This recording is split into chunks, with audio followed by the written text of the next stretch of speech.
Sebenarnya kita ada dua ruang lagi, bukan satu. Oh, ada lagi? Ada Okey. dua ruang. Mungkin tiga ruang. Ini terpulang kepada apa yang berlaku kepada ruang yang kedua yang saya akan sebutkan. Ruang pertama, dikatakan ruang pengampunan. Ruang pengampunan ini ialah satu petition yang kita tulis secara watikah kepada Yang di-Pertuan Agong. Dan ini kita telah buat pada 1 September 2022. Yang unik, yang ini saya harus tekankan. Banyak orang tertanya-tanya, perlukah Datuk Seri Najib menjalankan hukuman penjara ini ke tahap setahun, 2 tahun, ataupun setengah sekurang-kurangnya daripada hukuman penjara, baru sistem pengampunan ini boleh diambil kira? Jawapannya tidak. Dan lagipun yang unik dalam kes ini, Datuk Seri Najib minta pengampunan bukan sebab dia kata dia bersalah dalam kes itu. Dia minta pengampunan sebab dia katakan dia tidak diberi hak langsung untuk mendapatkan keadilan dalam perbicaraan. Jadi uniknya ialah dalam kebanyakan kes-kes untuk pengampunan, mungkin 99% daripada kes-kes pengampunan, ianya merupakan permintaan atau permohonan secara watikah yang mengatakan, ya, saya salah, saya telah insaf dan saya memang insaf betul-betul. Saya ada anak yang kecil, ada ibu yang dah tua, bapa yang tua dan sebagainya. Tapi pada dasarnya dia mengatakan dia salah dan dia berinsaf. 99% mungkin kes macam itu. Kalau kes macam itu, kita bolehlah ambil kira, kita boleh katakan, ataupun Yang di-Pertuan Agong ataupun Pardons Board, lembaga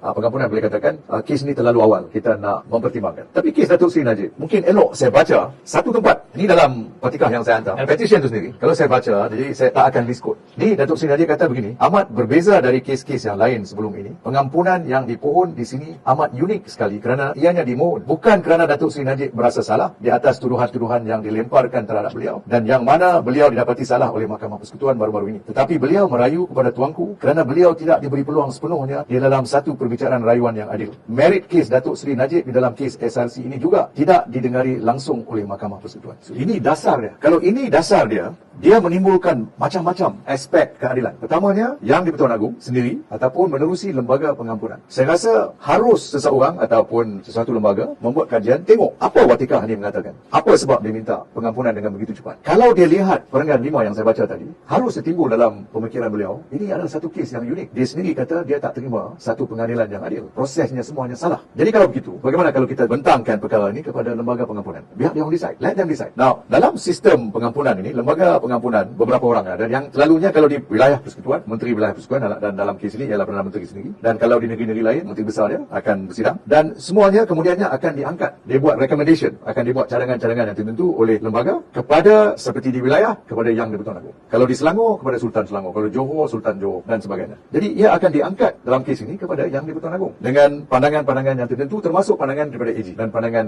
daripada Perdana Menteri dalam kes ini yang bersidang sebagai menteri wilayah dan menjadi pengerusi dalam lembaga. Jadi akan diangkatkan kemudiannya kepada Yang di-Pertuan Agong dengan pandangan-pandangan yang tertentu. Yang di-Pertuan Agong akan mengambil kira segala pandangan-pandangan yang diberikan. Tetapi Yang di-Pertuan Agong punya kuasa dalam kes pengampunan ini ialah kuasa mutlak dia. Dia boleh ambil kira pandangan-pandangan dan dia boleh menolak semua pandangan-pandangan. Katakanlah pandangan daripada lembaga pengampunan mengatakan tidak harus diberi pengampunan. Tapi Yang di-Pertuan Agong selepas membaca watikah ini, terlintas di hati beliau, katakan ada elemen-elemen yang tidak adil dalam perbicaraan ini. Beliau sendiri boleh katakan beliau hendak mengampunkan. Absolute authority. Jadi dia punya kuasa mutlak. Jadi bila orang kata kenapa terlalu awal, it's a wrong question. Satu soalan yang salah. Kemudian ada orang juga yang tanyakan, ni satu kes SRC saja. Bagaimana dengan 1MDB? Bagaimana dengan kes-kes yang lain? Adakah kita tunggu sampai semuanya habis baru kita ampunkan dia? Ataupun kita ampunkan kes ini dulu dan kita tengok kes-kes yang lain apa dia punya development. Jadi jawapan yang paling logik yang juga selari dengan undang-undang ialah sekarang kita ada satu watikah yang telah pun memohonkan pengampunan. Jadi bila watikah ini memohonkan satu pengampunan, telah menjadi tugas lembaga pengampunan